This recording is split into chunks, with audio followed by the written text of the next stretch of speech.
আমরা ঢাবিয়া আমরা মাঠে ময়দানে খাই। যে আমি নার্ড গুড, এটা ভালো। আমি যখন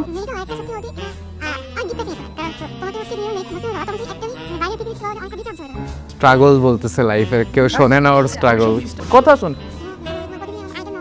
6.5 hours later. আমি ঢাকা ভার্সিটিতে ভর্তি হইতে চাই, বাট ডিফারেন্সটা এখানে সব নার্ড কিন্তু সাকসেসফুল হয় না।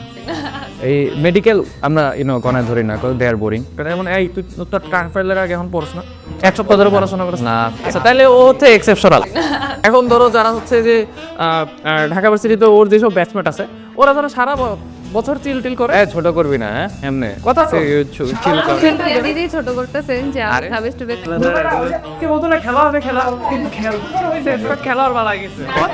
আসেন না আপনি না। আমরা ঢাবিয়া আমরা মাঠে ময়দানে খাই। ভাই একটা বক্সিং ক্লাব এনে দেন, মারবো রে। স্যারের বাসায় হচ্ছে আমি গেছি, এসছে বিকারণে স্যার ফার্স্ট গার্ল পড়তো, আমাকে সবাইকে চমকে দিতে চাইছে। না না ওই তো বলছে যে চিটিং করা লিগ্যাল, তাই না? কিছু তো বুঝি না। তুই বুঝবি কি হবে? সেন্স আছে তোর? ডাক্তার এসব বুঝে? ওরা আনছে কে? কোথায় মেডিকেলের পড়াবেন?